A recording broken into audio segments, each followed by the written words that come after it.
Junior ఎన్టీఆర్పై TDP MLA వ్యాఖ్యలు.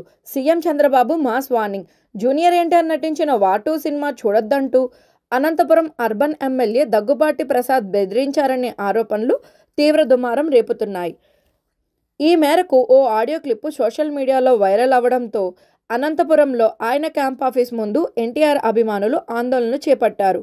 లీకైన ఆడియోలో ఉన్న స్వరం, మాటలు ప్రసాద్వే అన్న అనుమానాలు అభిమానుల్లో ఆగ్రహానికి దారితీశాయి. లోకేష్ పేరు వస్తే ప్రదర్శించవద్దు అన్న వ్యాఖ్యలు పరిస్థితిని మరింత ఉద్రిక్తం చేశాయి. దీంతో అభిమానులు ఎమ్మెల్యే ప్రసాద్ వెంటనే క్షమాపణలు చెప్పాలని డిమాండ్ చేస్తున్నారు. అనంతపురంలో మొదలైన ఈ నిరసనలు రాష్ట్ర వ్యాప్తంగా పలు జిల్లాలకు విస్తరించాయి. ఈ మేరకు ఆడియో నాది కాదంటున్న దగ్గుబాటి ప్రసాద్, వైరల్ అవుతున్న ఆడియో తనది కాదని, తాను ఎప్పటికీ ఎన్టీఆర్పై ఇలాంటి విమర్శలు చేయనని ఎమ్మెల్యే ప్రసాద్ స్పష్టం చేశారు. ఇటీవల అనంతపురంలో జరుగుతున్న రాజకీయ ఆధిపత్యం పోరాటంలో భాగంగా తనను బద్నాం చేయడానికి ఈ ఆడియో సృష్టించారని ఆయన ఆరోపించారు. నందమూరి, నారా కుటుంబాలపై అభిమానం ఉన్న తను ఇలాంటి ఆరోపణలు ఎప్పటికీ చేయనని తెలియజేశారు. నిజాలు వెలుగులోకి రావాలని జిల్లా ఎస్పీకి ఫిర్యాదు చేసినట్లు వెల్లడించారు. అయితే ఈ ఘటనపై సీఎం చంద్రబాబు మాస్ వార్నింగ్ ఇచ్చారు. ఈ వివాదంపై సీఎం చంద్రబాబు కూడా స్పందించారు. నేతల నిర్లక్ష్య వ్యాఖ్యలు పార్టీ ప్రతిష్టకు నష్టం చేస్తాయని హెచ్చరించారు. అహంకారాలు, వర్గ పోరాటాలు పార్టీకి కాదు ప్రజలకు కూడా నష్టం చేస్తాయని స్పష్టం చేశారు. అనంతపురం ఘటనతో పాటు ఆముదాల వలస, గుంటూరు ఈస్ట్ ఎమ్మెల్యే ప్రవర్తనలపై ఆయన అసహనం వ్యక్తం చేశారు.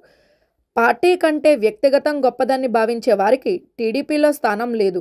భవిష్యత్తులో ఇలాంటి ఘటనలు పునరావృతం అయితే కఠిన చర్యలు తప్పవు అని కఠినంగా హెచ్చరించారు. అమరావతిలో జరిగిన సమీక్షా సమావేశంలో సూపర్ 6 పథకాలు, వాటిపై ప్రజల స్పందన, ముఖ్యంగా ఉచిత బస్సు పథకం ప్రభావం గురించి వివరాలు సేకరించారు. వైసీపీ తప్పుడు ప్రచారానికి దిగుతోందని, దాన్ని ఎదుర్కోవాలని నేతలకు ఆదేశాలు జారీ చేశారు.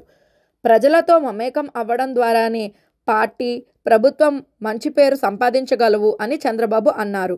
అదే సందర్భంలో అనంతపురం ఘటనతో సహా వివాదాలపై చర్చించి ఇకపై గ్రూపు తగాదాలు, అంతర్గత విభేదాలు సహించబోమని స్పష్టం చేశారు. అనంతపురం, ఆముదాల వలస, గుంటూరు ఈస్ట్ ఘటనలపై పూర్తి నివేదిక ఇవ్వాలని రాష్ట్ర నాయకులను చంద్రబాబు ఆదేశించినట్లు సమాచారం. ఎమ్మెల్యేల వ్యక్తిగత వ్యాఖ్యలు లేదా చర్యలు పార్టీకి చెడ్డ పేరు తెస్తే ఇకపై ఎట్టి పరిస్థితుల్లోనూ మన్నించబోమని ఆయన స్పష్టం చేసినట్లు పార్టీ వర్గాలు చెబుతున్నాయి.